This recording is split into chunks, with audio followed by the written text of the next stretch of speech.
going to start now. How many are here for the very first time? Oh, fantastic. Welcome newcomers. What happened? How many for something else? And how many of you heard about this event through Dallas PMI chapter? Oh, well, thank you, Dallas PMI chapter. You guys are doing a great job hosting. So, and I know I see some familiar faces from previous events, so we really appreciate you coming out. You've been watching. Oh, we've switched. Okay, we're ready for your presentation. Actually, something new. I got a written introduction. So in the Make Yourself Matter. don't screw it up. Don't screw it up. I've read it many times and practiced it out loud. But the first time I talked to Carl about this presentation, and he said, he was talking about his new book that's coming out. He said, "Make Yourself Matter," and it was over the phone. I said, "Matter, M-A-D-D-E-R." I said, "What is going on?" That's so humorous. It's I'm insane enough. I don't need to make myself matter. Anyway, our speaker today is Carl Youngberg. In his book, Make Yourself Matter, Becoming Your Own Best Asset, identifies a solution to many changes in today's workplace. Carl helps people within organizations smash through these self-imposed limitations to Did you maximize. just guess where he's from? What was the key word he just said that revealed he was not from America? No. Keep going. What did he say? Began with an O. Say it again. Yeah, organization, resource. Let's see, what are the other ones? Resource, process. Process. That's a killer. Process. There you go. Yeah, I was born in Toronto. I've been here about 21 years now. So. Carl helps people within organizations smash through these self-imposed limitations to maximize the fullness of their potential. Carl learned the most important thing a person can do in his life is matter. His concepts were honed from his far-reaching experiences from growing up on a farm in Missouri, working in a prison, teaching college in Latin America with the Peace Corps, and becoming a luxury retailing executive at Saks Fifth Avenue in New York and Neiman Marcus, or sometimes known as Needless Markup in Dallas. Through this dichotomy of experiences, Carl has lived the 10 truths he shares in his seminar and his book. Today he's a professional speaker and author specializing in working with organizations, there you go, that want to create a positive attitude in their employees and wish to brand themselves in a positive way. Carl has traveled extensively throughout the world and deeply values the lessons of learning through living, as well as the deep insights gained through having the courage to look within ourselves. Many of these insights are gathered and explored in his new book, as the secrets are revealed to moving forward in our life and in our work. His programs are specifically designed to inspire and motivate people to grow and change as a way of achieving more success and happiness in their lives. With his rich customer service experience background, Carl's newest book, In Process, he says he's writing on it, is on using service as the key elements of sale. The title is Kiss Him on All Four Cheeks, The Anatomy of Sales and Service. Carl is frequently sought out as a contributor by the print media, as commentator and writer. He writes for the Dallas Morning News and teaches at SMU. He has been honored as the Arts Patron of the Year and received the Presidential Volunteer Service Award. It is our privilege to have Carl share some of his experience with us today. Please help me welcome Carl Youngberg.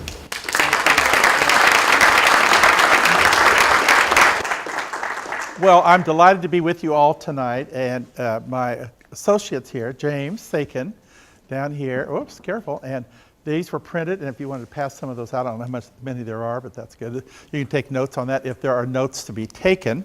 And David McNair, who's back there in the back, and together, and somebody here is, who else is in job transition? Anybody else in job transition right now, or want to be in job transition? A couple. Okay, see David because he's got some stuff for you. We do a monthly program, which we were doing it today and tomorrow, called Back to Work Boot Camp, and it's about getting yourself, getting your best strengths out for the career search, and sometimes changing career, but we'll talk about that too. Anyway, the book tonight, the topic tonight is Make Yourself Matter, How to Become Your Own Best Asset.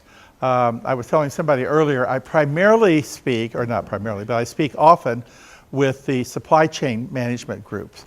So I'm just getting ready to go to Albuquerque in a couple of weeks for their big conference. I'm speaking in Wichita for a combined Apex and ISM group. And so I speak a lot in that whole category, which is kind of related to what we do here. So anyway, we're going to talk about it. This is a time like no other. Would you agree with that this is a time like no other? Yeah, we should have a prayer before we start. Yeah, we survived it. Do you think we've survived it? Is it over? What more is to come? What do you think? It's just started? Oh my. I think it is. What we're seeing in the unemployed group is that we're seeing people who were last hired and are first fired. So we're seeing lots of that churn going on. There's a lot of things that are happening, but there are some positive things. People are landing, people are getting jobs. A lot of people are changing their careers. And they're saying, I want to do something different. I'm tired of the craziness, whatever. When I wrote the book, Make Yourself Matter, I wish I had copies to sell, but I am revising it to add some stuff, and it's going to be at the printer. It came because I became aware of the anxiety in the workplace. I met so many people who were anxious and fearful about the future. Now, men don't like to talk about anxiety and fear. So can somebody speak for them if they could speak? Can you speak for the men who cannot speak for themselves? Do men have fear and anxiety? Yeah, they do. You don't want to point out people who do. But anyway, yes. So we, like everybody, have fear and anxiety. Dealing with it is a big challenge. And so the book kind of came out of that. And I met with a friend of mine, and I said, I met all these people who are living this kind of uncomfortable state, and I said, what can I do to help them? And his comment was so good. He said, what they need to do is make themselves matter. M-A-T-T-E-R. Thank you. I'm sure it was a Toronto thing. Anyway, what we just got out of that was the fact that so many people are not sure about their own strengths and their abilities. And so the book kind of became a storytelling about for that, how to find your strengths and how to find your abilities. So I did a lot of work and research with that. And so that's kind of the foundation for the background for it. So we're going to get into that in a little bit more. What matters today in your job or our job? Shout out somebody. What matters? What is it? What do they really want? What's the bottom line? Not what you do, but what matters. Shout it out. What? Profits, metrics, results, culture, results, information. What's that? Value. Okay. What else? Integrity. Who said that? You must be visiting. No. I'd love to believe that integrity was it, but I haven't seen. What's that? Competence, absolutely. What's that? Growth. Mm-hmm. I think you have to do your own growth plan, if I'm going to be honest with you. I think putting our careers in the hands of others is over. I learned that in my luxury career life at Neiman Marcus and Saks Fifth Avenue. I kept waiting for them to come with the magic wand and say, here's what you're going to do. It never happened. I finally left, and I'll tell you more about that in a minute, to another kind of field. And I've never regretted it, but I do regret the fact that I never got really what I call any kind of clear career direction, and I kept looking for it. Maybe I was mistaken. What we don't know, which is a lot, is that not everything we do is going to work out exactly as we intended it to work out. Would that be a true statement for anybody here? Things are not working out exactly as we thought they might? Yeah, I think that is the case. What we do know, which is not that much, is that the game has changed. The rules are changing, and some new strategies for winning are likely to follow. So I think all of us in here are rewriting the book on how we go forward. So I think we have to look at that as well. Okay, I have this picture. Which one is you? Be honest. Huh? The bull, okay. Anybody else? Why are you the bull, Marshall? I have about as much tact as that bull has. Okay. All right. Somebody else. Who are you in this picture?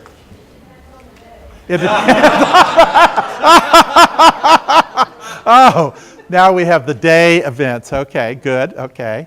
Anybody else? Which one are you? Which one? The wall. The wall. Oh my God. This is supposed to be a positive motivational speech. Perhaps I wandered into the wrong room. Maybe I should go down that hall to the other room. It's hard to know which one we are sometimes on a daily basis. I used to have a boss at Neiman's, God love her.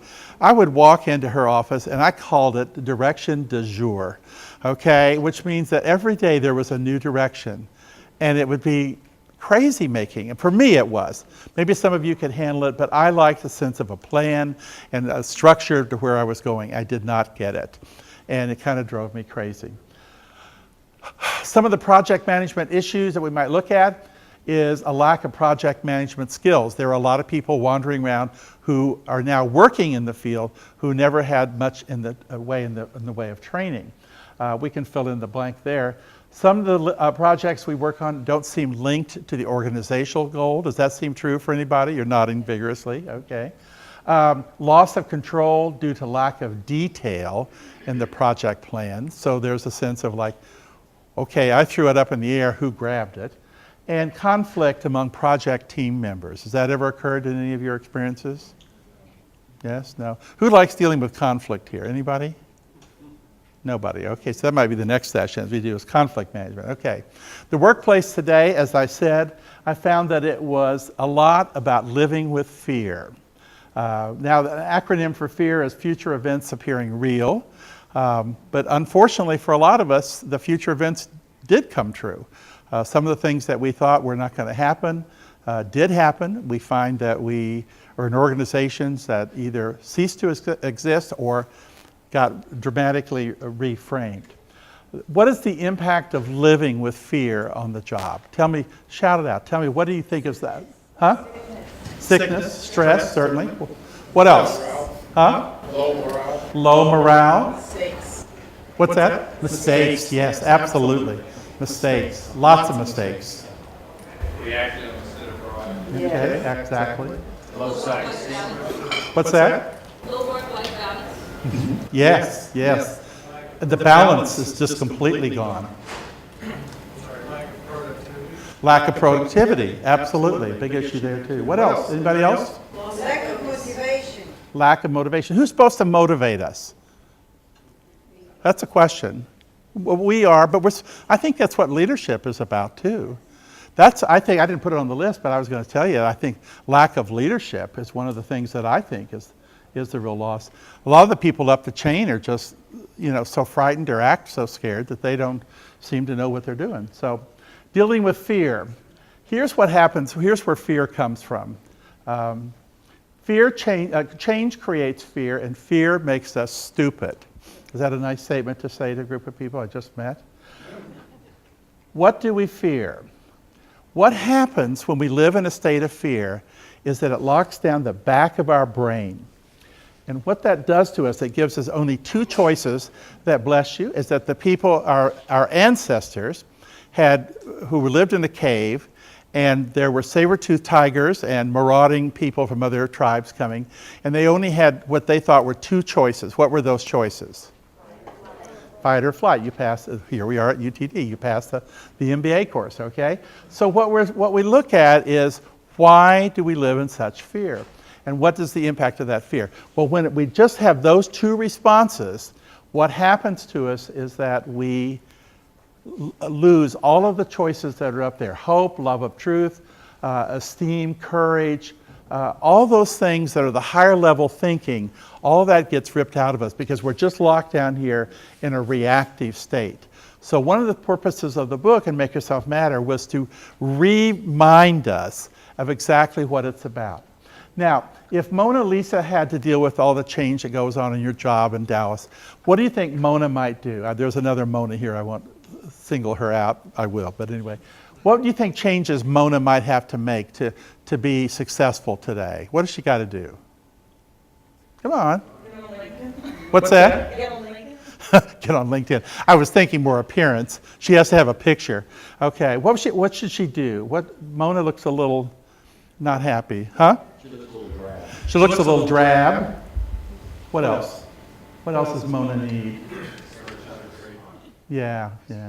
Needs to go to Mary Kay. Who's with Mary Kay here? Somebody's with Mary Kay. He's with Mary Kay. I think you need to send her to the Pink Ladies. Okay. Well, sometimes when we come into an environment, the environment changes.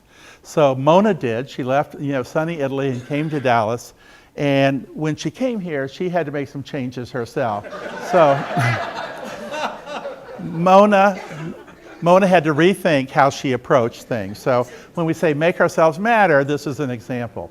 So what I say is life isn't about finding yourself, it's about creating yourself. So we have to do that. What are the elements in the workplace that make us matter? So we're going to look at some things.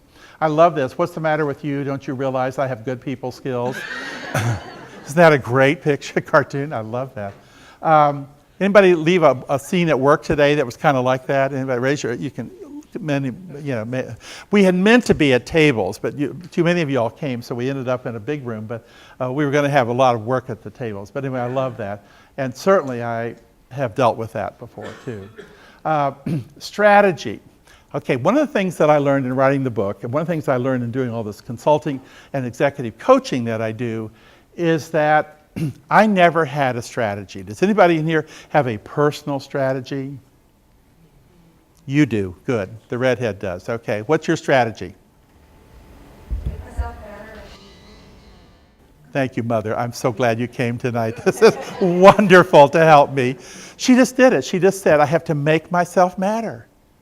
Yeah, that's what you have to do. You have to become the go-to person that everybody goes to because you know the answers. And that's so terrific. But I never had a strategy. I had a Neiman Marcus strategy. I'd say, oh, we're building stores, we're doing this, we're doing that. When I was at Saks, I said the same thing, oh, we're building stores, we're doing that. But I never had a Carl strategy.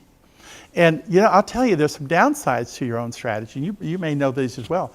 You have to do the work of the strategy.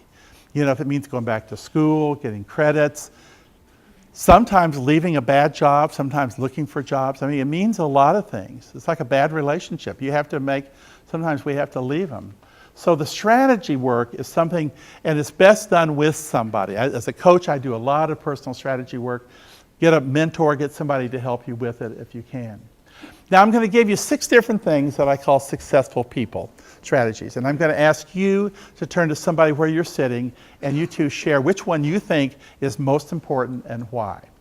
The first one is understand themselves and how their behavior affects others. Okay, what do I mean by their behavior affects others? Have you ever had a boss where you were prepared to go in and present something and you got up to the door and the admin or somebody said, today is not a good day? Does that ring a bell for anybody here? Today is not a good day. What does that mean, today is not a good day? Yeah, it means go away, thank you.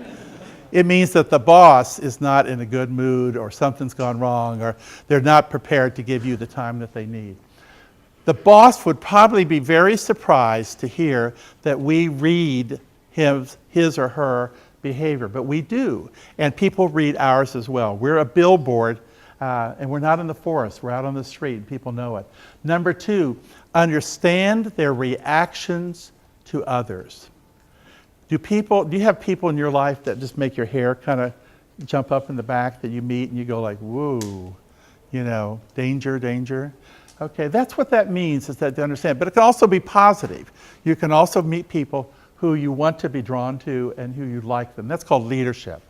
Number 3 is know how to maximize on what they do well. So I want to hear from you now. What are some things you do well? Yes? I coordinate projects and volunteer depending on what is my desired outcome. Okay. Trying the route that is going to advance my objective. Okay. So she ingratiates herself into organizations and activities but it's to serve part of your agenda. Is that what I'm saying? Great. Good one. Somebody else. What do you do well?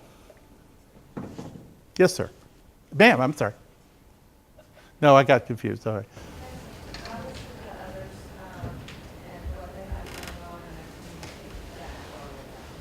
Great. So are you a translator, do you think? I guess a translator means that I'm understanding where they're coming from and what they're engaging in. Good. Excellent. Somebody else. What do you do well? Yes, sir. Empathy. Wonderful. Yeah. From IT world and doing project management now, I can translate what people need. Even when they can't say it sometimes, yeah. Yes, sir. Planning and follow through. Yes. It drives you crazy, doesn't it? Yeah, because others don't do it. Yes? Balance that out, improvise, adapt, and overcome. Stand up and say that, Marshall. Everybody wants to hear what you say. These chairs are designed for slimmer people than all of us. Have you noticed that? Everybody's getting caught on those. Improvise, adapt, and overcome. Improvise, adapt, and overcome. Write that down. I'm going to give you a great quote that I learned from a woman named Sam Horn, who's the writer's coach and speaker's coach. And she taught me this, and I've loved it. She says, think it, ink it. Write that down. Trust me, that is a phrase you will love forever. Think it, ink it. And that way you can capture what people say and ideas that come, and it'll be very helpful for you. I worked with a group of people one time, and I went around the room and I said, what do you do? And they all described, and they were all people who are unemployed, and when they started going around, everybody talked about the job they used to have.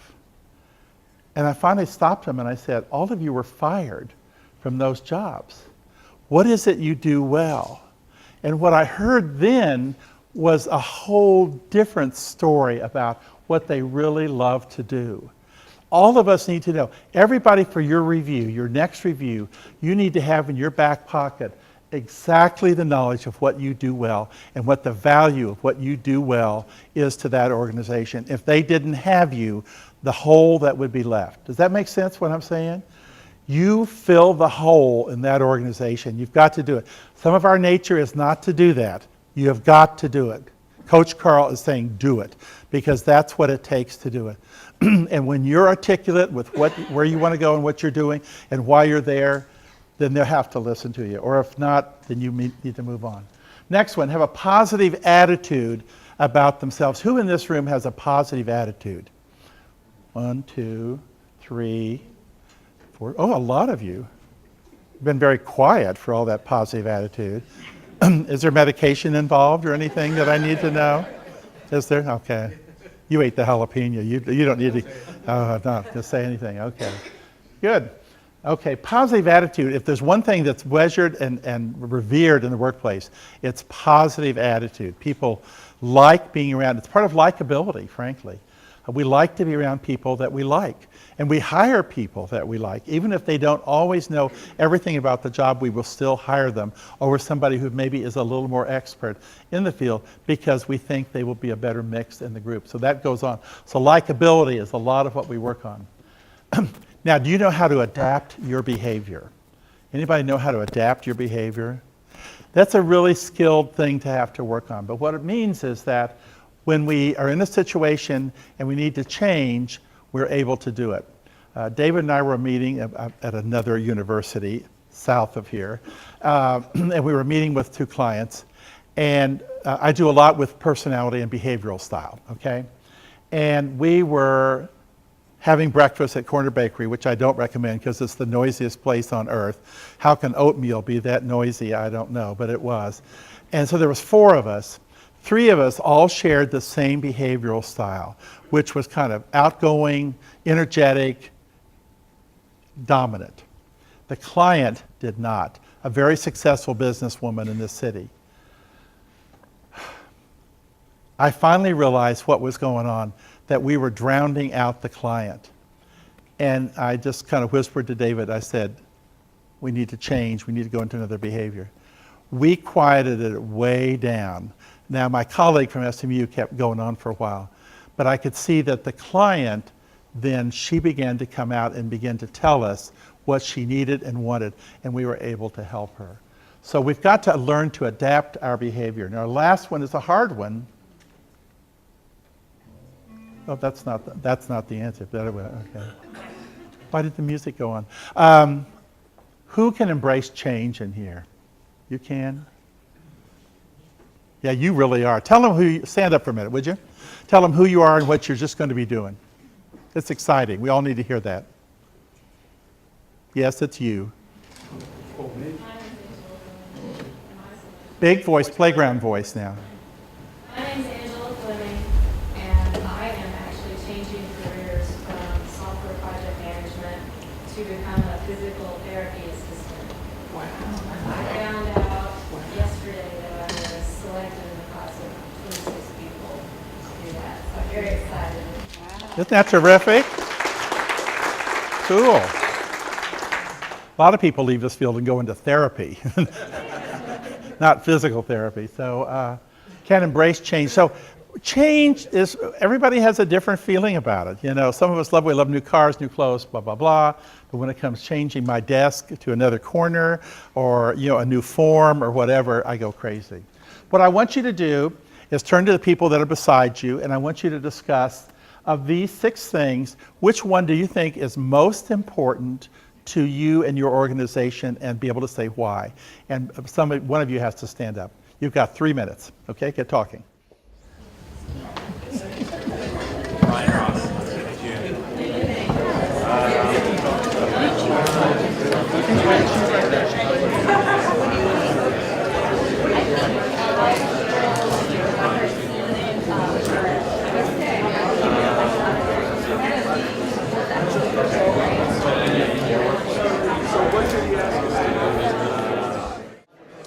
All right, let's hear what you got.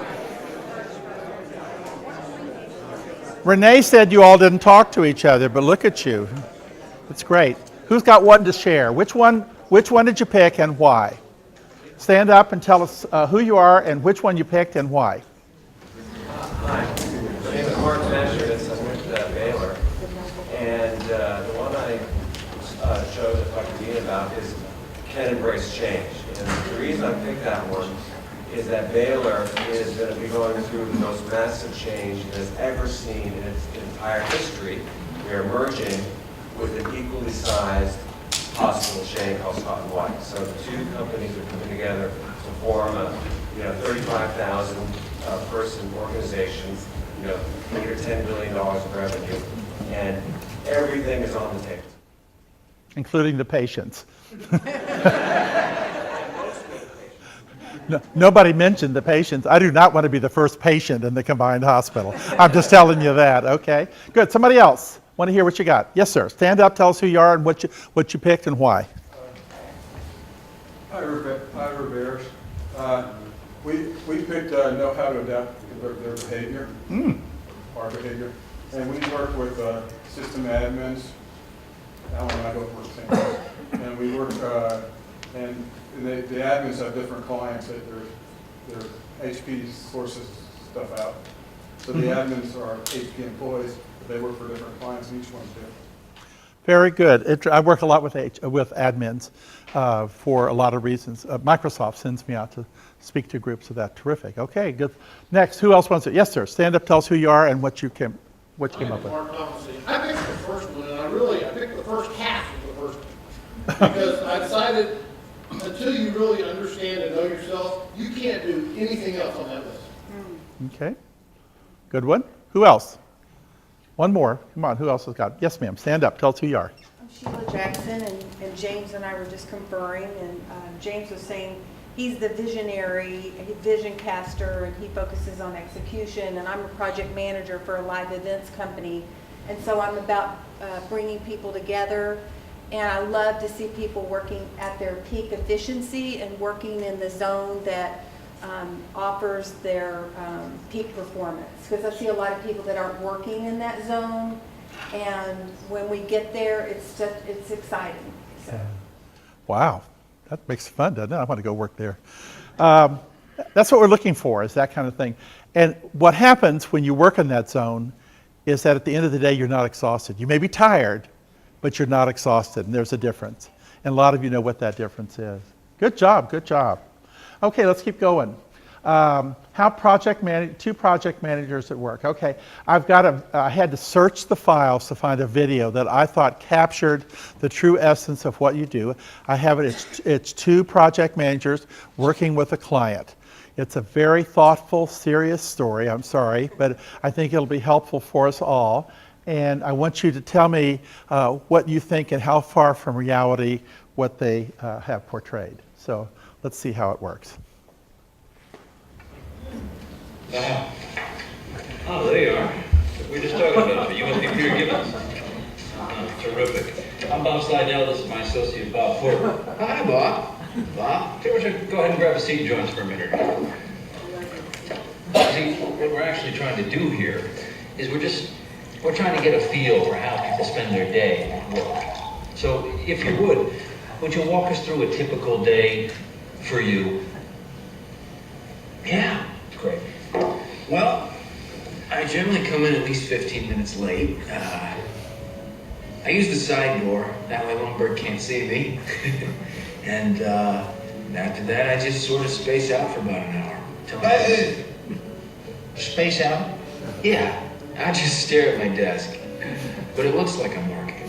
I do that for probably another hour after lunch too. I'd say in a given week, I probably only do about 15 minutes of real, actual work. Peter, would you be a good sport and indulge us and just tell us a little more? Oh yeah. Let me tell you something about TPS reports. The thing is, Bob, it's not that I'm lazy. It's that I just don't care. Don't care? It's a problem of motivation, all right? Now, if I work my ass off and Initech ships a few extra units, I don't see another dime. So where's the motivation? And here's something else, Bob. I have 8 different bosses right now. I beg your pardon? 8 bosses. 8? 8, Bob. So that means that when I make a mistake, I have 8 different people coming by to tell me about it. That's my only real motivation, is not to be hassled. That and the fear of losing my job, but you know, Bob, that'll only make someone work just hard enough not to get fired. Would you bear with me for just a second, please? Okay. What if, and believe me, this is so hypothetical, but what if you were offered some kind of a stock option equity sharing program? Would that do anything for you? I don't know, I guess. Listen, I'm gonna go. It's been really nice talking to both of you guys. Absolutely. The pleasure's all on this side of the table, trust me. Good luck with your layoffs, all right? I hope your firings go really well.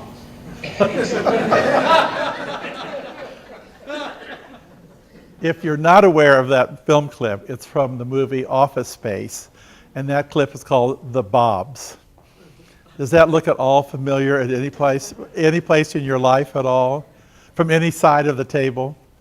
It just really emphasizes how crazy some of our, what was funny a couple years ago, sometimes it's real life now. I'm seeing stuff go on in the workplace where, it's crazy. So I think we have to be beyond that. And when we make ourselves matter, we don't get stuck with that. What we found out in our survey of all the things that we came up with in the book, what people said they had to stand the test of time and career transitions, and we needed to have hope and direction that what we do has lasting value. So let's look at the book. Here are the 10 chapters. We're going to focus on 3 of them. Anything catch your eye up there that kind of says, speak to me? I'll tell you the 3 we're going to do is be an authority, attitude, and be willing to make mistakes. I think that kind of covers all 3 of us, but there's other ones up there too. One of my favorite ones is Someday is Not a Day of the Week, which came from giving a speech down the street here at a private school and asking people about that, and they said when I asked them what they were going to do with their lives, and they all said, well, someday I want to go this, and I want to get my MBA, and I want to do this and this and this. And when they got through, I said, and I don't know where it came from, I still don't know. I said, someday is not a day of the week. And the moment I said it, they all picked up their papers and pens and started writing, and I said, what are you doing? And they said, we're writing down what you just said. Well, a confession here. I'm a verbal processor. Does anybody know what that means? We don't remember what we just said. So I said, can I borrow a pen? And I wrote it down, and I committed to them that when I wrote my book, I was going to put this as one of the chapters. And a lot of people really love it because it's about putting off things. So let's get going. We got 3 to cover, and then we're going on. Anybody know who this lady is? Julia Child, absolutely. Julia was a terrific person to make as an authority. She's got a great story. What we found from her is that you can't be appointed leader. So we're going to see what more about that can be done. We make people the authority. I met Julia and had lunch with Julia when I was director of Epicure at Neiman Marcus. And she and her husband Paul were there. And they had just done their videotapes on French cooking. And when it was over, well, I love this story. we had a couple thousand people lined up to buy the cookbooks and get her to sign in to say they met Julia Child. So the last person in line was this little lady from Greenville, Texas, and she was the perfect Neiman Marcus customer. She had a St. John knit on, she had her hair done up, and she had jewelry on every finger. She was perfect. And Julia signed up. She bought 6 of the videos. When she was finished, Julia handed them to her in that great voice and said, "You're going to love cooking with these videos." And the woman looked like she had just been slapped. And she jumped back and she said, "They're not for me, they're for my maid." Well, it was a great moment at Neiman Marcus, I can assure you. You could hear Julia laugh all over the store. I mean, and the lady never got the joke. But anyway, so I was going to take them to lunch up in the Zodiac, which is the restaurant upstairs, downtown Neiman's. And she said, "Carl," you know, they were older then, and she said, "How about if we just eat down here?" So I went to the little deli. We had a little charcuterie, and I got bread and cheese and stuff, and I got 4 bottles of wine. And if you know these stories of Julia, she loved her wine. And the 3 of us, she and her husband and I, sat on the floor in the fitting room, and they told me their life story, and it was fascinating. They had met during World War II. They were both spies working for the forerunner to the CIA, and the stories were just incredible. And I sat there, and the sunlight was coming through the window, and we drank a lot of wine and just told stories, and it was just terrific. So I got to know her, and she and her husband both. So when I wrote this chapter about being authority, she was the first person I thought of. Let's talk a little bit about her. She discovered what she loved to do. That's not actually her, by the way, for some of you who watch Saturday Night Live. And you know, you're really famous when Saturday Night Live has done 2 takeoffs on you, you know. So if you're short one, just remember that. How she got into this is that her husband got posted to the embassy in Paris. She started going out to lunch, found the food was wonderful. She started talking to the chefs and the food teams. And from that, she learned how to cook their recipes. Then she wrote a cookbook, and she was glorifying all of the cuisine of France. So these are some of my favorite shots ever, you know. You can remember those. She saw, the one on the left is real. She sought only to become a source of knowledge for the techniques of French cooking. And we probably don't remember, but at that time, most American cooks didn't tackle French cooking because of the sauces. We thought they were so complex, we thought, oh, I'd never master that. So we didn't do it. Well, she taught us to do it.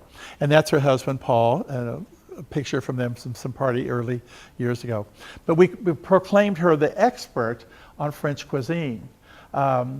When she came back to the United States, she ended up in Boston, and from there, the public television station said, "Would you like to do a cooking demonstration for us, a show?" And it was live, and she did it, and it was America's first cooking show. So Paula Deen, all those people, blah, blah, blah, blah, blah, all of them owe her a huge debt of thanks for inventing really a whole part of television. So a terrific woman. And so the thought is, how do we become an authority? So here's the question I ask all my coaching clients. What do you love to do? Think about that for a minute. What do you love to do? Not what do you do, but what do you love? What's in here, not up here. Because we have a lot of stuff up here, but I want to know what's in here. Okay? So I'm going to call on Bill. It's not Bill. The gentleman right there, the blue shirt, you. What's your first name? That's you. She's nodding you right now. Bill. It's Bill. No, it's not. What is it? Piotr. What is it? Piotr. Piotr. Okay. What do you love to do? Drink beer. Well, you would love Julia then. Okay. We need a more serious response. What do you love to do? I'm going to call on this gentleman right there in the striped shirt. That'd be you. I actually loved some race cars. Like on Central Expressway or? No, on a track. On a track. Interesting. You don't look like a road racer, but just now we know your secret. Oh, these are fun. How about the lady in the pink back there on the aisle? That'd be you. got a lot to do with arts and crafts. I like to create things. So I dabble a little bit with different things like making pottery or jewelry and things like that. Handicrafts kind of things. Using your hands. Good. One more. The gentleman in the blue shirt right there with the laptop. I would say that I love to learn. I love to find out about new things. So. Interesting. Here are styles. Everybody's got a different approach. Anybody else want to do one, throw one out, what you love to do? Landscaping. Really? Oh, yes. Yeah. I enjoy that one. Yeah. David, who is here, so there he is. He is a landscaping person. The Morning News called him the plant whisperer. Isn't that good? Isn't that pretty good? Okay. So you got to find out what you love to do. Number two, you find out what have people told you that you do well. When you were growing up, what did people say to you? Oh, you're perfect at this or that. You know, where people turn to you and say, hey, we need to do this. That's the second part. And the third part is, who would pay you to do what you love to do and do well? So race cars, drinking beer, we already know the beer thing, handicrafts, whatever it all may be, and landscaping. There is a customer for each of you.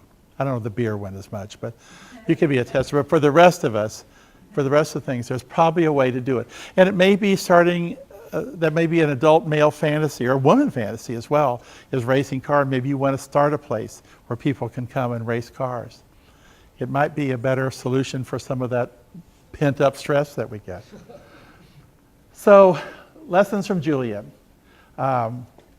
She strove for excellence in whatever she did. She became the can-do and go-to person in the organization, just like we hope to do. And from that, we were proclaimed expert. And then she became an expert, and we made her the authority. See the difference? I can become an expert. You have to tell me if I'm the authority. Okay, here's an authority on cars. Ever bought a car from him? Is that your worst fear? Yeah, a lot of us, the worst fear. Well, there's a man who figured out how to do better than that, and that's Carl Sewell. Okay, Carl Sewell took an industry he took his father's Cadillac business, which was very sleepy, and he did something that we would understand. He said, okay, I'm going to have to change the nature of my whole business, and that means the people. Sometimes we have to change to get the nature. We have to change the culture, and he did that. He had to say goodbye to some people that had been with his father and stuff, and they'd been there a long time, but he knew he needed to bring in new people to get what he wanted to do. Great quote, ask customers what they want and give it to them again and again. We need to start using quotes like that in our project management work. We need to say, have we asked the customer what they think? I see so many things that go on tests and stuff where they never ask the user what they think about it until Yelp comes out and tells them how people hate it. He invented service in an industry that only focused on sales. I love this cartoon. They need you downstairs. The customer wants his money cheerfully refunded. Yeah, that looks familiar, doesn't it? So he was a guy who became not only with customer service, but he changed the way he approached the business. If you ever listen to a Sewell radio ad, it's never about, oh, this weekend specials, or anything like that. It's always about service and what they can do for you. So that's a message for all of us. What can we do for you? How can our service, and yes, there is a place for customer service in the work that we do. His father, on the day he died, sold a Cadillac. I think that is an incredible quote. And Carl Sr.'s principles on service live on. He said, customers become repeat customers, and they send their friends. One day I was working out and on an elliptical or something, and this a woman came in, a little older woman than me, and she came in, she got on the elliptical next to me, was a little faster than me actually, and we were talking, and I said, what have you been up to today? And she said, I just took my car in to get it serviced, my Lexus. And I said, oh, where'd you take it? And she said, oh, I took it to Sewell. And I said, how did you end up with that? And she said, well, remember, I'm a speaker, so I'm always asking questions of people. If I sat next to you, I'd ask you questions too. And she said, well, I bought my car at another dealership in Dallas. But she said, one day my friend said to me, why don't you try Sewell? I think you'll be happy. So she did. And now she says, I drive past the old dealership to drive to Sewell. That's what we want to have in our businesses, is to become a destination. No matter what we're doing. In our department, we want to be the destination. We want to be the people go to. And that's really what it's all about. Here's the 10 commandments, some of the commandments from Carl Sewell, and I love that. He says, under promise, over deliver. We've heard that before. No complaints, something's wrong. If you never ask your customers what else they want, how are you going to give it to them? Why would we try and guess what they want when we can just say to them, what would you like? And then here are some things that he learned, and I love that. Oh, and measure everything. The metrics, whoever said metrics earlier. Tell your employees to do their best won't work if you don't know how they can improve. So I think that becomes critical. Okay, some of the lessons that he did. Borrow, borrow, borrow. 3 things that he learned to do. He learned about hospitality from the Japanese culture.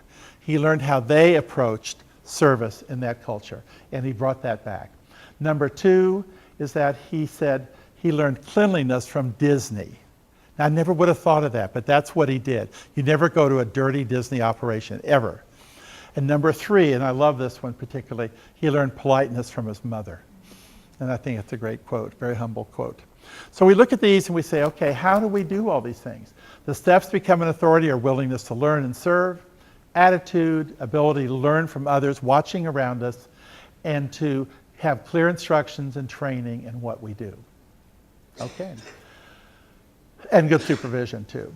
So my question then is, what are you an authority on? So I'd like you to turn to the person on your left and describe what you're an authority on, and then let them have a turn. You have 2 minutes for each person, each side. Let's get started.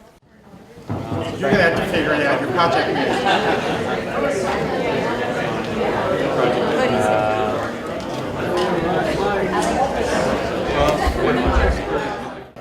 Okay.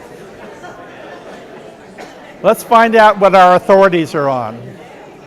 Okay. I'm going to call on some people. I've got 2 ladies back there, the black wrap and the gray sweater.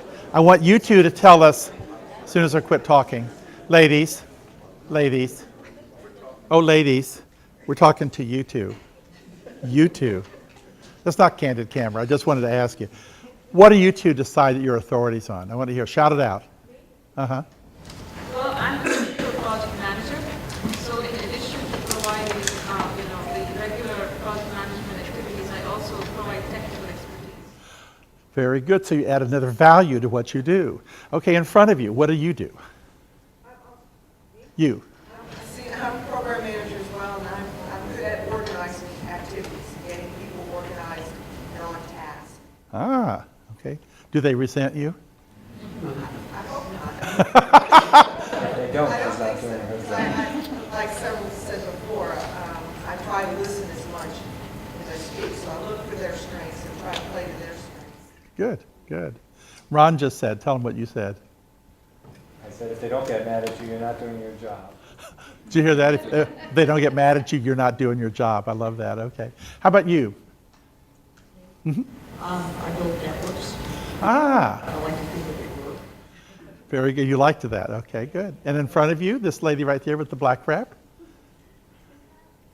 I share with my partner, nothing. What's that? Nothing. You're not an authority on anything?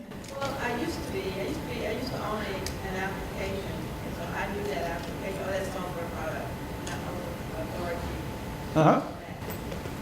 And I'm now trying to become an authority on new area. But they were expecting me to be an authority day 1. Oh. Yeah. You're going to have to help them learn new tricks. That's good, yeah.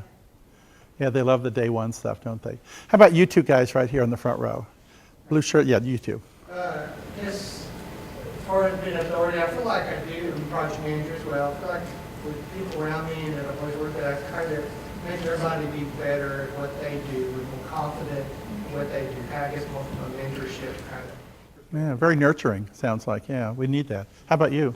Well, I was thinking outside of work. I am a project manager, but outside I was thinking, well, I can teach how to build niche websites on how to sell products that you may not have thought of by searching, keywords and things like that. Oh, wonderful, wonderful.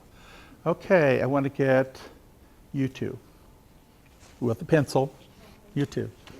Okay, I guess I'm an authority. We just had a change in our organization, and I'm the only one from the old team in the organization.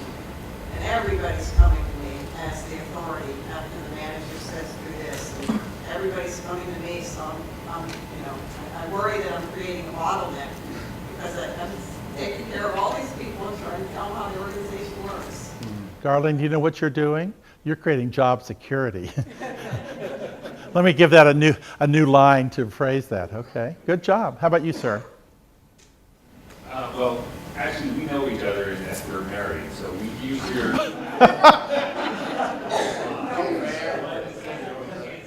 That we're an authority, only what we think we're an expert on, and then I asked her if she agreed that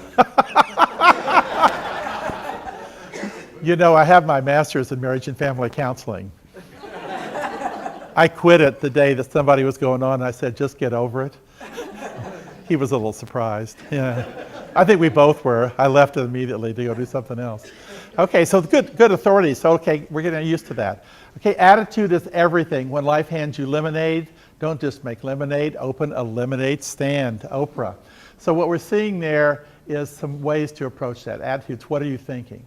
Thoughts always precede behavior. So we always think first, and then we act. Positive thoughts produce positive results, and negative gets the opposite. Yet one study suggested that only 5% of our population knows what kind of thoughts they have. Do you have a sense in yourself as the kind of thinking that goes on in your head?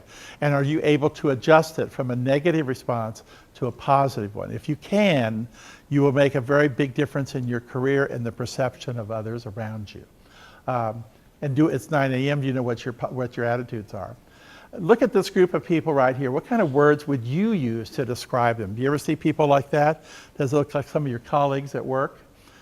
What do you see in their faces, body posture, whatever? What do you see? Engagement. Engagement? Same page. What's that? They are the same page. Yes. Okay, they're all on the same page. Good. Okay, what else? Curiosity. Yes, curiosity, absolutely. What else?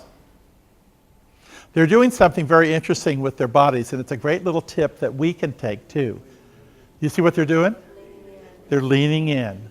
Just that much lean in conveys. I teach this in the how to get get the job. I teach them to lean, not fall in, but just a little lean in conveys very strong interest.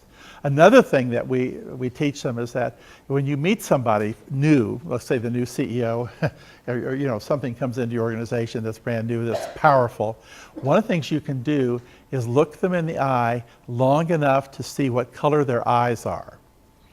Okay, and we teach this in the interviewing part, but it's very helpful in the business. And what it does, they read you as being extremely interested in them. I'm just telling you. And so if you can do it long enough to figure out that they have gray-green eyes or brown eyes, whatever it may be, they're going to say, well, he's very interested in me and what I have to say and do. So that's a little eye trick as well. Okay, I'm going to show you another group of people. What kind of look do you see here? Was this taken at your office today or anything? Anybody know these people? What do you see in these people? Disengaged? What's that? Oh. Hopeless? Whoa! Hopeless! Oh my goodness. Well, don't we get into the Dancing with the Stars here. My goodness. Hopeless. Okay. Bored. I see bored. Some of the words that I've picked up, angry. I see a lot of anger in that group. That's not expressed. Somebody said that the guy in the far back that's standing, somebody said they thought he was a bodyguard. I'm not sure that he is. But I'm saying that people look at us and they make decisions. We look at others the same way. So attitude is a key to that. Attitudes are contingent upon the attitude of the salesman, not the attitude of the prospect. So Clement Stone said that, and I think it's very true for us. Now I'm going to read you a story about attitude, and I want you to tell me what your thoughts are. It's from my book, and it's called, let me just flip this one more thing here. Whoops, there we go. Your attitude is showing. Okay.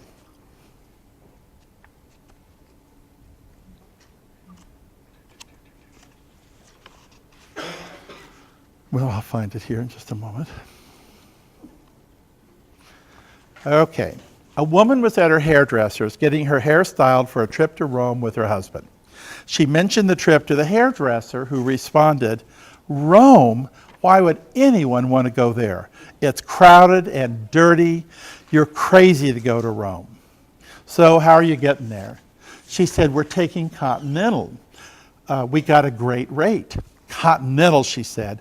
"That's a terrible airline. Their planes are old, their flight attendants are ugly, and they're always late." "So where are you staying in Rome?" "Well, we'll be at this exclusive little place over on Rome's Tiber River called Teste." "Don't go any further. I know that place. Everybody thinks it's going to be something special and exclusive, but it's really a dump. The worst hotel in the city. The rooms are small, the service is surly, and they're overpriced." "So what are you going to do when you get there?" "We're going to go see the Vatican. We hope to see the Pope." "Ha, that's rich," she exclaimed. "You and a million other people trying to see him. He'll look the size of an ant. Boy, good luck on this lousy trip of yours. You're going to need it." Okay, I'm going to pause there for a minute. Anybody work with her? Have you ever worked with a person like that? Okay. It's real important to remember, one bad apple can spoil everything. And you won't even know it, and the business will be dying around you, and you won't even realize it, because that kind of attitude is pervasive. Let's continue our story and see what happens. A month later, why the woman came back, I don't know, but she came back for a hairdo. The hairdresser asked her about her trip to Rome. "It was wonderful," she said. "Not only were we on time in one of Continental's brand new planes, but it was overbooked, and they bumped us up to first class. The food and wine were wonderful, and I had a handsome 28-year-old steward who waited on me hand and foot. And the hotel, it was great. They just finished a $5 million remodeling job, and now it's a jewel, the finest hotel in the city. They too were overbooked, so they apologized and gave us the owner's suite at no extra charge." "Well," muttered the hairdresser, "that's all well and good, but I know you didn't get to see the Pope." "Actually, we were quite lucky, because as we toured the Vatican, a Swiss guard tapped me on the shoulder and explained that the Pope likes to meet some of his visitors. And if I'd be so kind as to step into his private room and wait, the Pope would personally greet me." Sure enough, 5 minutes later, the Pope walked through the door and shook my hand. I knelt down and he spoke a few words to me. "Oh, really? What'd he say?" "He said, 'Where'd you get that crappy hairdo?'"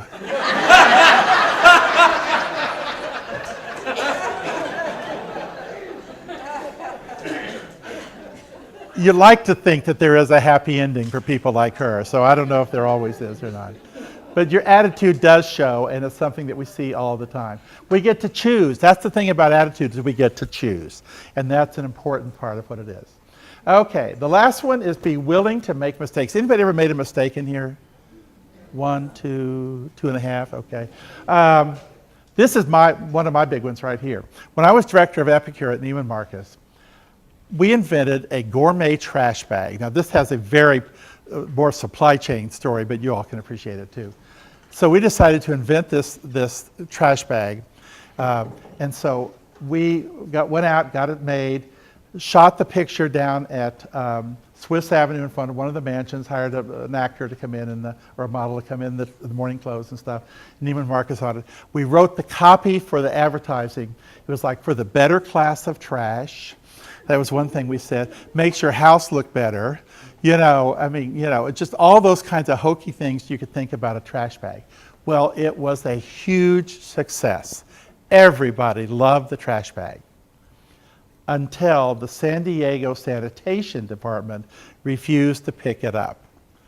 And they said it was the same color as the toxic waste. But I had sold out, so I was okay. So I made a new color and came back with it. But what I learned from that story, and it was interesting, I just came back from Neiman's, speaking out at Neiman's IT department, and I showed this picture, and they said, oh, you're the one, you're the one. And I said, I didn't know I was famous, but yes, I'm the one. And later a guy came up to me and he said, you know, you made a really big mistake. And I said, what do you mean? He said, that was really a big mistake to and get that bag and put that out there like that. And I said, really? And he said, yeah. And I said, I'll tell you what my mistake was. My mistake was that I didn't involve other people in the decision. That was my mistake. If I had gone to one or two other people who were knowledgeable about the product line, they would have told me in a flash, that's the same color as toxic waste.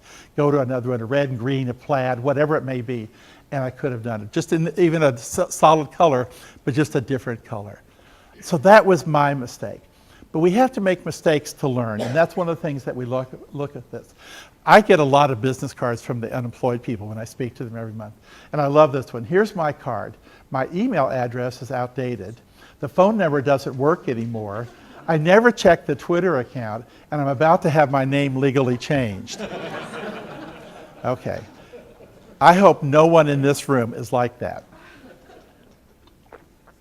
Because if you do, Vistaprint does them for free. And you have to pay just a little bit to get the shipping, I think. It's minimal. So some of you know about it. So Vistaprint can get you a new card. Keep it clean. Really what they just want to do is focus on you and your talents. Leave the company off if you want to. Just have your own personal business card.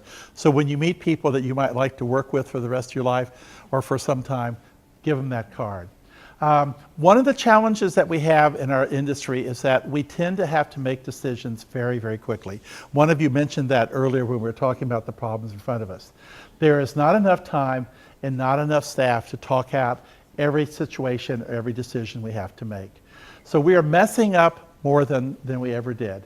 The flip side of making progress is making mistakes. So we have to do that. One of the biggest mistakes we can make is not responding to our customers and not even asking them what they think. So how often do we hear these words after we made a change to a product, service, or process? We frequently solve one problem, only discover that we've caused another one. And that just goes on and on. And we see that with all the fast changes that you all have to go through all the time as well. Okay, let's put it together. Whoops, they're all built in. Here are the 3 chapters I just covered. What I'd like you to do is to find some people around you and talk and see which one of these do you think is most important in your work and what you do today as a project manager of the field, the profession, whatever. Which one of those 3 is most important and why? You've got 4 minutes. Gather together and start talking.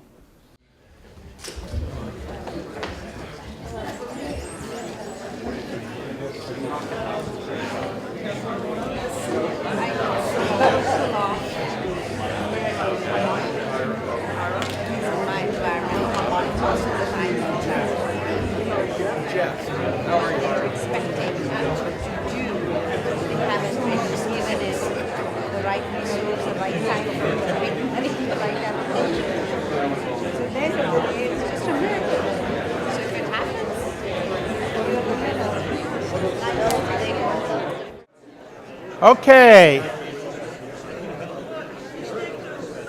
How many of you tackled number 9, be an authority? How many of you tackled that as the one that you thought was important? Raise your hands if you did. Okay, you two did. Anybody else? You did? Okay, you did? Okay. Let's hear from you first. White shirt. Stand up if you would so everybody can hear you. I'm Chad. The gentleman in our group who is an engineer, so to him being an authority is definitely the most important. Mm-hmm. Did you tell him it wasn't true? No, you did, didn't you? Yeah. Oh, you always defer to the engineer. Oh, how wonderful. Okay. So why is it why is it so important? It's important because you're known for your skill and what you're good at actually. Okay. That's how you create value for the company. Otherwise, you're just an expert. But authority is the one people go to. Other people know, like you are known for this purpose. Other people know. That's what you want to do. You want to be a person other people know of. Okay, good. Let's give him a round of applause. That was a terrific job. Okay, over here, somebody over here was, yes, us, sir.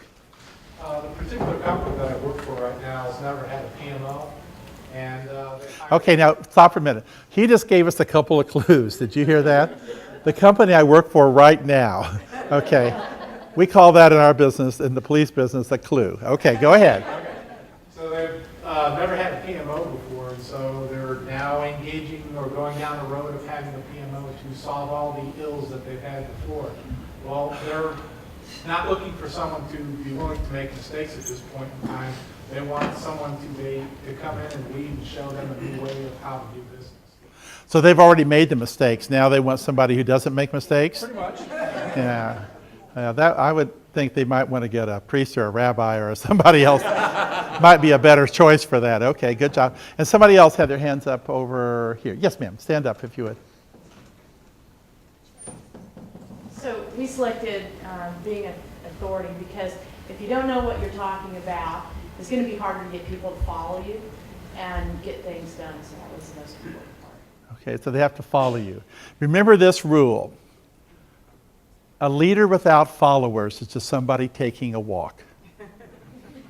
Think about that. A leader without followers is just somebody taking a walk. Okay, good. Okay, let's move on to the next one. Attitude is everything. Who did that one? Okay, a lot of us. Okay, all up there too. Oh my goodness. Okay, lady up there. That would be you. Stand up. We said attitude is everything because if you have authority, if you are willing to make mistakes, wouldn't count unless you have a positive attitude. If you know things and even if you make a mistake, you will not own up to it unless you have a positive attitude. Wow. I never heard that said like that before. That was terrific. Hope that's on the video. Yeah. Not, I'm screwed here on this. Okay, good. Okay, somebody else. Attitude. Raise your hands. Who was it? There was the whole back row was that. Yes, ma'am. Lady in blue.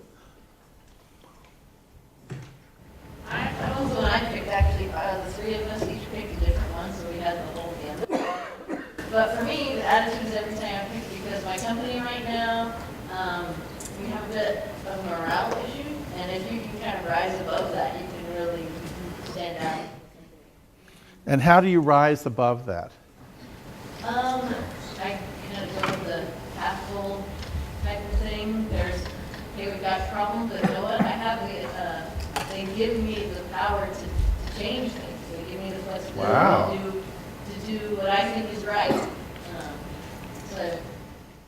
Yeah, that's terrific. Good job. Okay, somebody else. Attitude. I want to hear back. There was a smattering there. Yes, sir.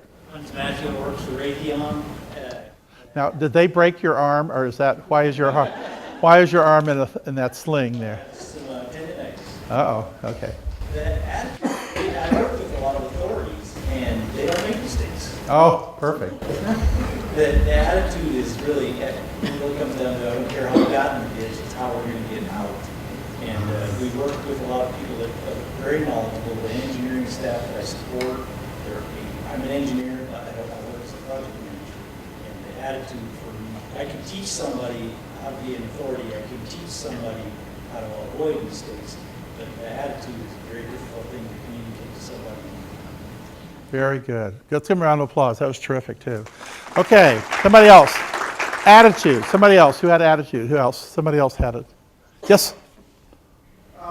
We talked a little bit about the effect that other people have on morale in an office situation, and one of the things that I've had to do repeatedly with my staff is counsel them by literally holding them in the mirror and go, do you realize what you sound like? Do you realize what you look like? You're reacting emotionally and you're not stopping to even listen to the stuff you're saying. What did you say earlier about being a verbal Processor? Yeah. I never listen when I'm talking. Don't ask me to repeat myself. Right. Well, we've seen a lot of that, and when you can kind of walk somebody through that minefield, you can get them to realize that they don't have to be like that. They don't have to hate their job. They don't have to drag everybody else down into the mire with them. I will take somebody with an attitude over an expert any day, because the person with the attitude, I can train them, I can teach them, they're still teachable. Being an authority is important, as long as you understand that balance of having the right attitude with it and not being arrogant. Let's give him a round of applause. Terrific job. That's what a leader sounds like. That's what you just said sounds like. Okay, our last one is be willing to make mistakes. None of you had made mistakes, so this is academic, but who's, yes, sir, stand up. I want to speak to that. I think a lot depends on your manager. My name is David Reason. And if you've got a manager who's secure in themselves for the position, you can take risks. And they're going to do a lot of growth because they trust you. You're going to do some really innovative stuff. But if you got a manager, who's paranoid about their ego, all about themselves, and if you make a mistake, it reflects badly on them, so they come back on you because you're not perfect, like they think they are. So I think it's situational, but I really resonate with number 4 because that's the situation I'm in, and we're doing some really creative stuff. Good, good. Give him a round of applause. Terrific job. Who else? Yes, sir. I'm a teacher in the Project Management MBA program, and I teach innovation and entrepreneurship, and that's one of the things we really stress is you look at serial entrepreneurs, they've always tried something. If it fails, they do something else. And so most any invention, if you look at it, it wasn't correct the first time, and they tried it, it didn't work, they modified it. And so I think that's the real key of innovation, some of the same kind of thing. You're taking a risk and be willing, if it doesn't work, go to do something else that's very similar or feed off of that. Absolutely, thank you. Let's give him a round of applause. That's great. In the book on chapter 8, I talk about the woman who developed the the medical RX jars at Target. Have anybody ever gotten one prescription filled at Target? Do you know what's different about them? The bottle. What's the difference about the bottle? Well, it's more than color. What else? There's a shape. It's square.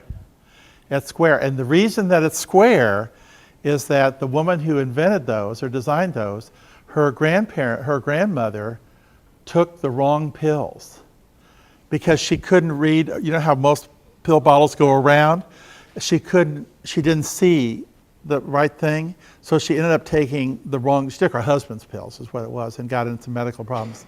So she thought there's got to be a solution. And from that, she developed the square bottle, and then the prescription thing fits right on the front. I wish Kroger would do that too, because that would be a nice, just be easy to read and handle too. Square is terrific.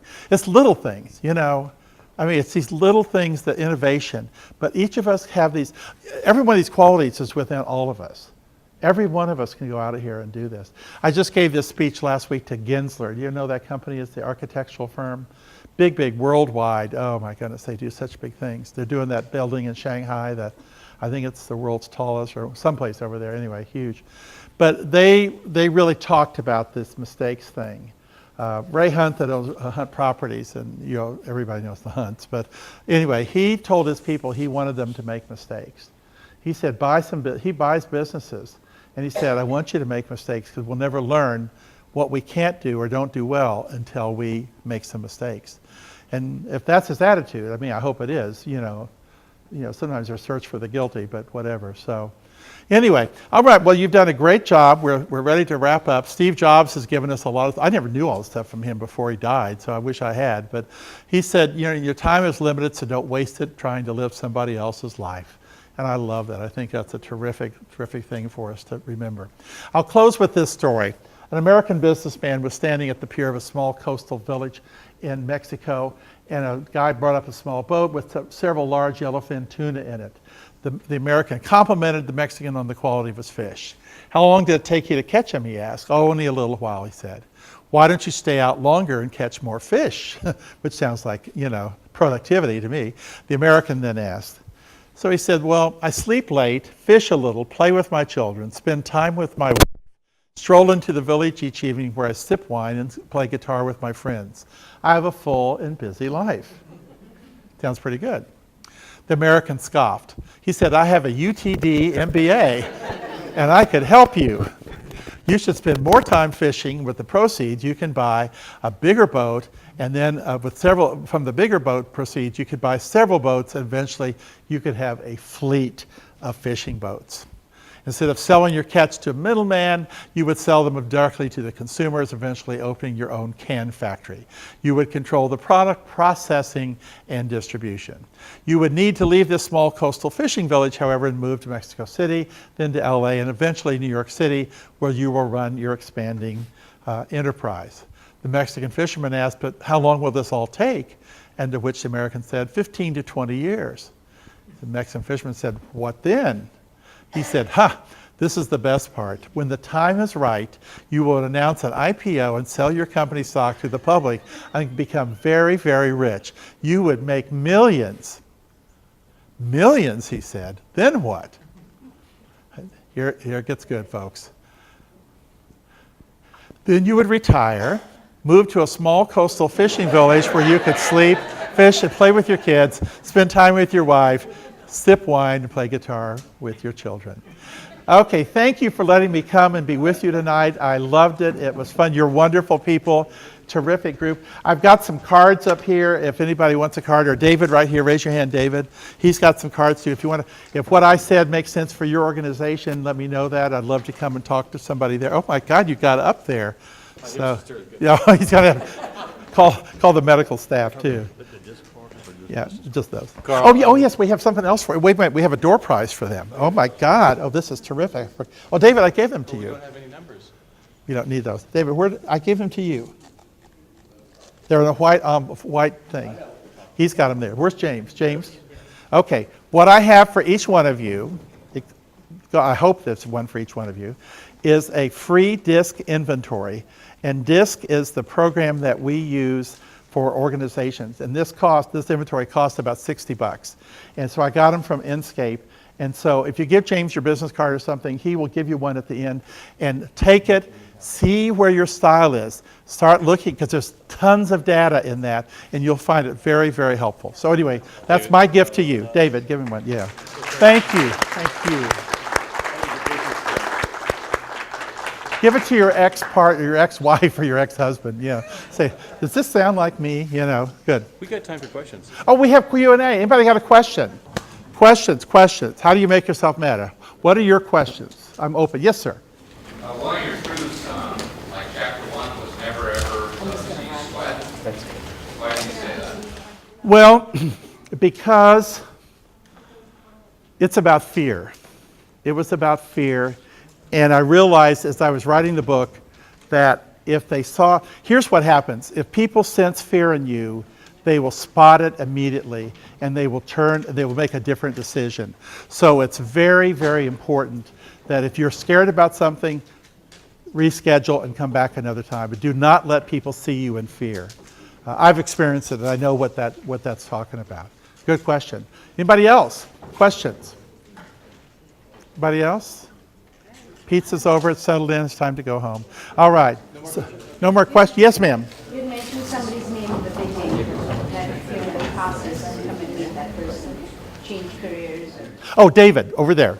David is giving out those things. He's got some slips for you. He'll give you one that'll help you. Ooh, you did it twice. I want to thank you very much. It was thank a wonderful you, presentation. Thank you.